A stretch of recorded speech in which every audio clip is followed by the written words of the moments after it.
STEM set what would it be, 17, 18, and then another set in 18, 19 this year. One was for STEM 1 and one was for STEM 2. And then we also lease our network switches, and we're in lease year 3 of 5. It'll be this coming year in 1920. So the budget does increase by about $22,000 from last year to this year.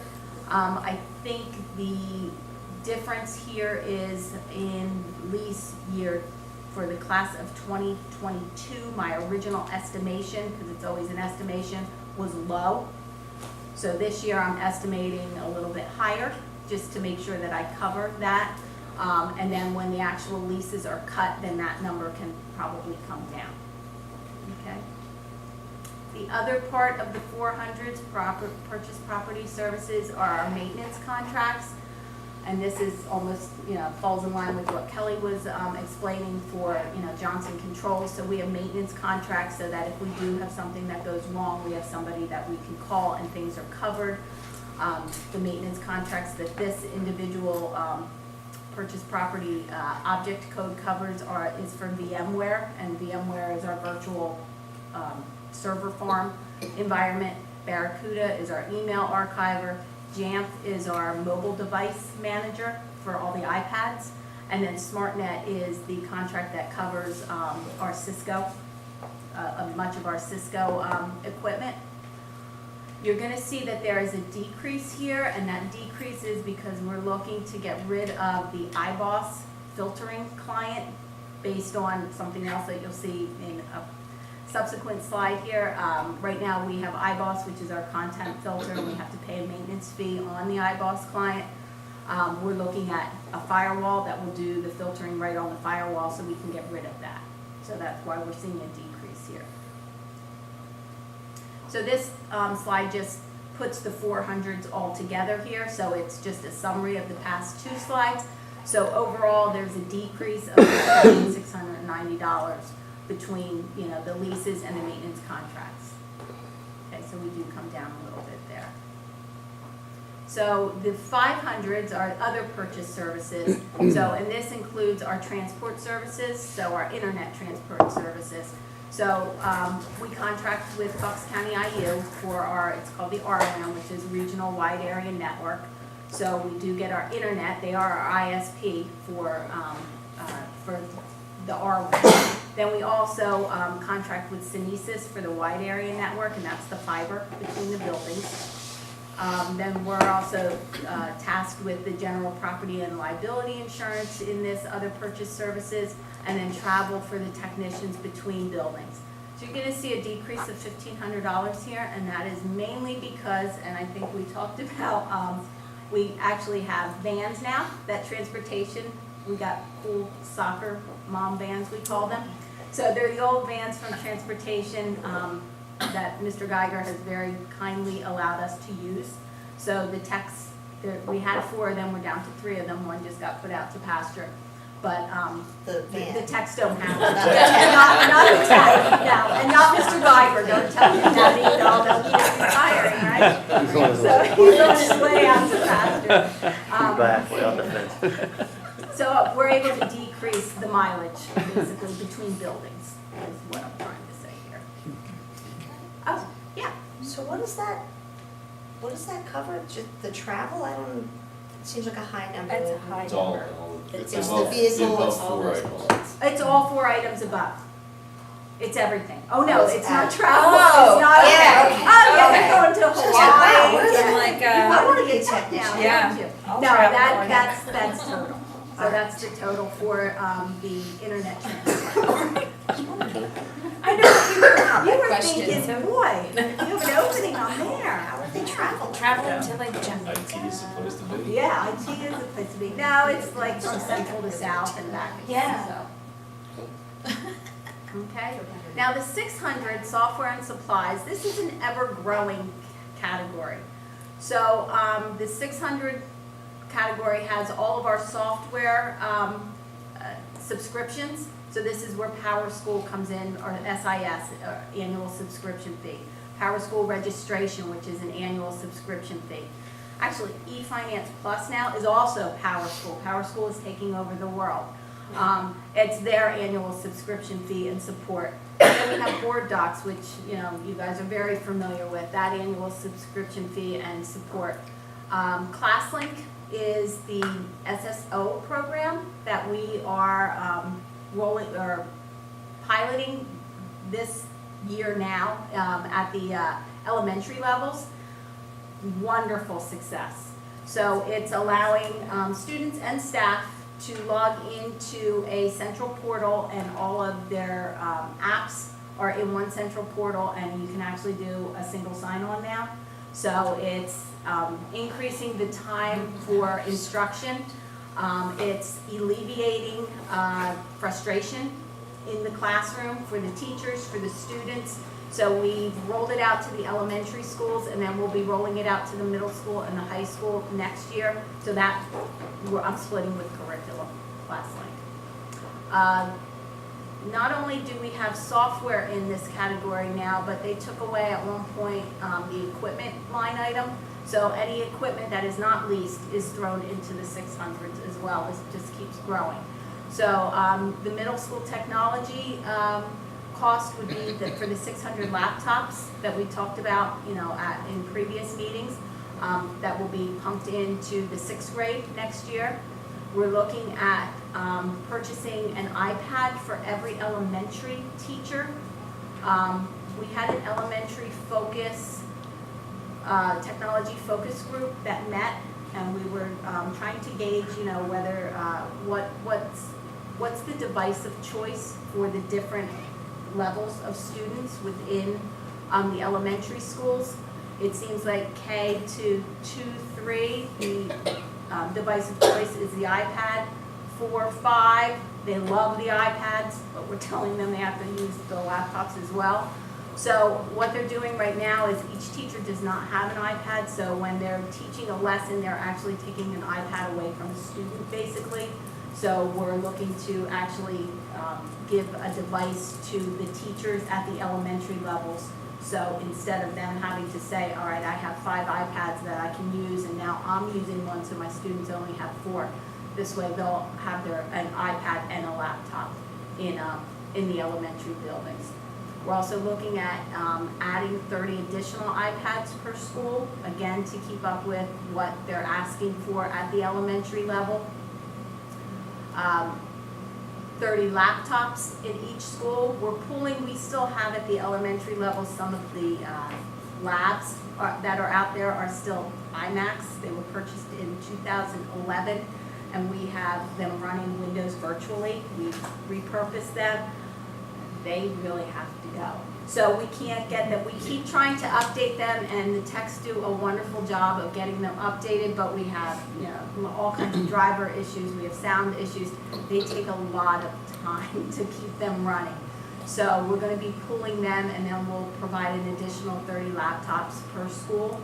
We're also working on an entire elementary, the whole 5-year plan at the elementary schools. We have a vision of what we want each classroom to look like. Obviously, we can't do it all in 1 year here, so we will be phasing in subsequent years, but this at least gives us a start to it, to get the devices in the hands of the students.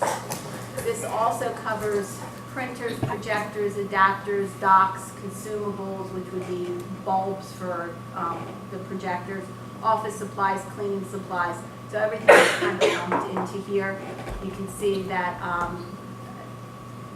the other piece that was in here, yes, now I remember, there was a 700 category that went away, and that was technology infrastructure. So that is now rolled into the 600 category as well. So that's why we're seeing an increase of $163,068 here, because things have kind of taken on some new elevation. They're combined. They're combining. They're all coming together. So everything's coming together. I don't know exactly why they're doing it, but they're pulling everything together here. So overall, the 1920 budget is coming in at $2,048,807. So it actually is decreasing overall by $14,926. You can see that we have increased from the actuals from 17-18, but we are providing additional devices, so that's where that increase is coming from. Providing the devices at the middle school level and the elementary level now. So, but we tried very hard as well as, to keep it almost as flat line as we could, and we could actually bring it down just a little bit as well. So the last slide here has to do with capital projects funding for 19 and for 1920. Last night at the technology committee meeting, which lasted 15 minutes for me, I think it was. Not quite as quick as the curriculum meeting, but it was pretty quick. I talked about a couple network infrastructure replacements that we'll be doing over the summer. It's the firewall, which is really the security of the network. It's the gatekeeper, so to speak. And then there's a Catalyst 9400 switch, which is kind of the brain of everything. One of the core switches, and then there's the wireless controllers that control all the APs or the access points throughout the district. So these were all E-ratable. So E-rate has been filed for each one of these services or each one of these categories. Total hardware and licenses that came back with the bids is $427,519. Anticipated, and I'll say anticipated because we never know quite sure with E-rate, the reimbursement would be $172,000, so that would ease the burden of the district there. Installation costs for these projects is still to be determined because we don't really have a statement of work yet. We're still in the bidding, well, the bids are back, but we're still in the defining the parameters of each one of these projects. So that is, I spoke with Mr. Daubert, we spoke with Mr. Rice, we spoke with, who else did we talk to about this, Sean, and Dr. Bolton, yeah, Dr. Bolton, he was part of this too. And we said, that this probably was better served to be a capital project than right within the technology budget. So the only other thing that we'll be looking at, and it's probably a December timeframe, not a summer timeframe, is replacement of the current NetApp storage, which is the storage for the district, and compute power in the data center. We started to look at some vendors. We started to look at whether we're going to keep it in-house, whether we're going to go on into the cloud with it. So I'm just throwing an estimate out there of $200,000. It's really just a placeholder at this point. We don't have the firm numbers there, but that would all come through capital projects as well. So, and that sums it up, and I'm open for questions, please. Would you go back one slide for me, please? Go back 2 slides for me, please. Oh, no. Sorry, I wanted that other one. You're right. Go forward a slide. That one. Because I want, in terms of, I tend to think of these presentations in terms of talking points, in terms of what I get really excited about, in terms of what all the things she just said. And so if you think about this as basically a flat budget, right? So yes, it's decreased $15,000, but it's a flat budget from that standpoint. And so they are using the same resources, so even with inflation, it's going down, and providing more than 1,100 additional devices. Wow. So that is not the replacement leasing piece of keeping them up to date and making sure that the ones that need to be replaced are replaced that are already in system, right? There are more than 800 new laptops and almost 350 new iPads going in K through 6, because it's either the one-to-one at the middle school level or it's the elementary pieces. And so keeping this, and so that's 1,100, it's actually 1,146 for those of you playing along at home, in terms of new devices going in without a personnel increase, right? Which in the tech world is unheard of in terms of that support. Now we're going to need to monitor that because that actually scares me a little bit in terms of the middle school piece and the one-to-one. But really, in talking to Diane and her department, they really have found some efficiencies in terms of how they're helping through the one-to-one. They're getting better at it, right? We're learning the one-to-one business better than we did 2-3 years ago as it moves to the middle school level. And so it just really, as you think about it's a flat budget item. And so again, that focus on where are those resources going? They're going into the classroom and into hands of teachers and kids, and we're trying to control everything else. And so it really, that's kind of the big hug for this presentation in terms of how awesome that is that we can put more than 1,100 new devices, new additional devices into our classrooms without a budget increase in that level. Yeah. And that is just really, really awesome. So I just want to say thank you and make sure that we recognize that. Thank you. So, That's awesome. yeah. Great, thank you. I only have one comment, and I know it is what it is. I think you and I've talked. I'm not a fan of moving the 2 positions into permanent positions. We contracted them last year for a reason, and I think that they should remain as contracted positions. It's just my only comment. What would their titles be? Field Tech 1. So they're Field Tech 1. Gotcha. So would that go through personnel too? I'm sorry, what was that? That change that you're talking about, would that be going through personnel So that That would be was, separate. so those positions are in the personnel budget. from last night? No, there was no budget Last night, presentation budget last night. presentations. That was strictly the job descriptions. Right, and those were not included in what we reviewed. Those were just the. Right. We already have the job description in place for that Correct. position. Yeah. So how we got to this step was last year, as Diane said, when we were in the budgeting process, we came to you, and we actually had two new positions in the personnel budget. And the board said to us, why don't you contract them for a year. We'll do a try and buy situation. If we like the people, then we can bring them on next year as personnel. If we don't like them, we go try something else. We moved to the next step through this process and presented that to you because we think we've found 2 very good people that provide a great service to the district and have really meshed well within the district. Our history with these positions, and we had 1 or 2 of these positions outsourced over a period of time. And unfortunately, our history was, I think in the first 2 years I was here, we had 3 or 4 different people in that position.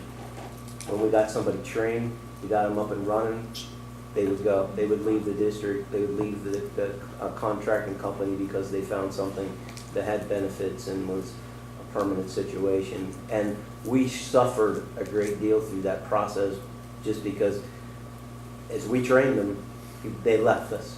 And we were finally able to get that position over to a permanent employee within the district, and we have not had that situation. So through our discussions with you last year, that's why we made the move this year to put them into the personnel budget based on what we had talked about last year in the budget process. So, but will that be a vote? They would have to be voted on to be hired, so they would have to be on the superintendent's personnel listing. No, but I mean to change the positions to being, because you're changing them from contracted positions. Yeah, to hire them from a contractor to an employee, the board would have to vote on that hire. So it would be in the Right, but that's personnel. different than changing the position, right? Because then you're denying a person you're Right. denying a person rather than denying a position. But didn't you just say the I think the position funds was will be there? allocated from what they were previously in this year's Correct. budget, or Yeah. this budget, as opposed to last year's budget. That's your. So Position it, exists. it seems to me though, we've had this situation where every time we've contracted out positions, we get the same kind of, these people are really great, so now we're gonna switch them over to our employees. So it sounds like the company that's giving us employees is giving us really good employees, because every time we're saying the same thing, that these people are really great. Not necessarily. Well, I mean, I haven't seen us say, hey, let's not keep these people. Every single time it's been, let's keep these people. We have had 1 or 2 that we actually Let go. We let go. They just didn't work out. And the history when it was contracted services is that the turnover was, I don't know what the right adjective is, or I guess adverb, greatly increased, right, Correct. in terms of that. Different from when there are people. In terms of Correct. are people leaving for other opportunities, doesn't happen frequently, but the contracted people leaving for other services, for other jobs, Yeah, we've lost was three. far more common. We lost 3 in 1 year, which was rough, The because market we're is hot training. right now. And part of the recommendation is that And- these two actual people, because we actually know who they are, Mhm. are strong people. So Absolutely. I guess my point to this is we could, at the current structure, we could pay them more money, because that's what people are here for, money, primarily. That's what motivates most of us.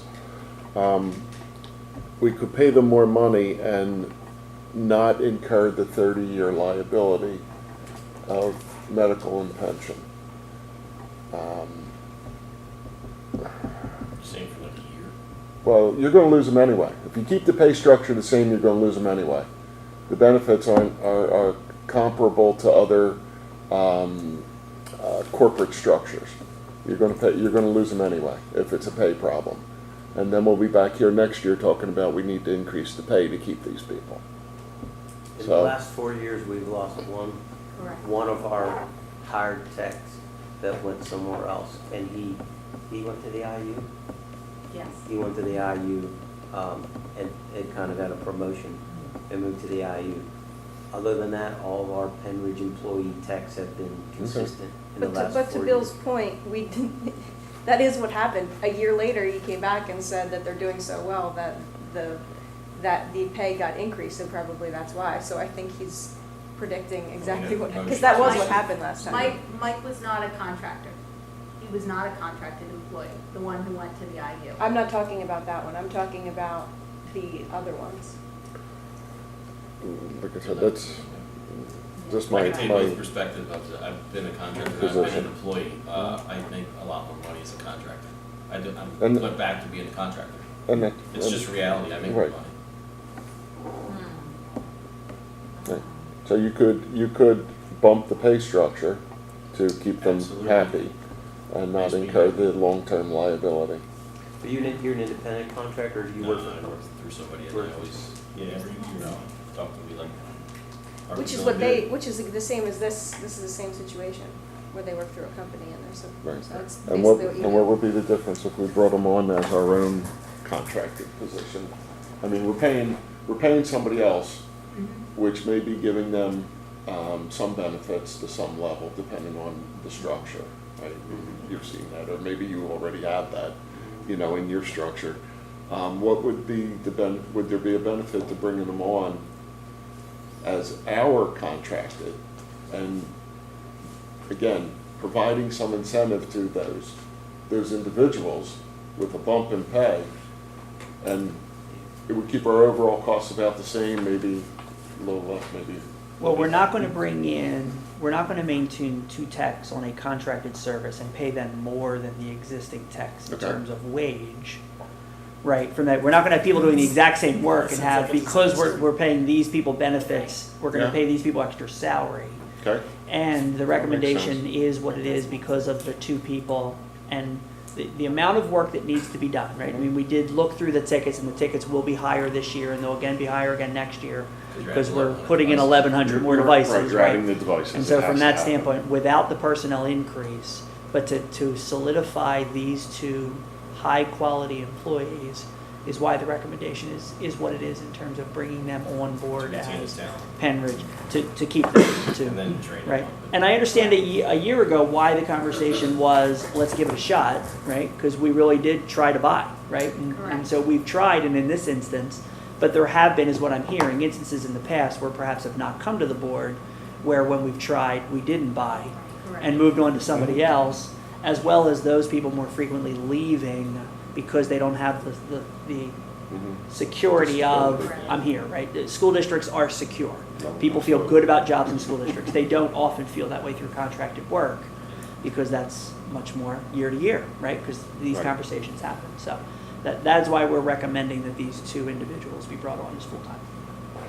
And I'll make that even muddier for you, because with Peaser's rules, We can contract through a company, like we do for our substitutes, like we do for these folks.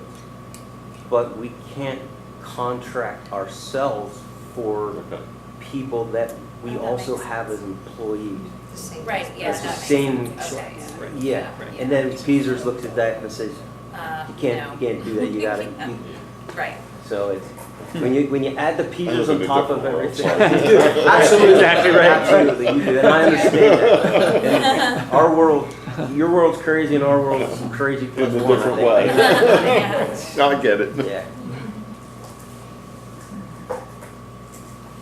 Okay. All right. Next.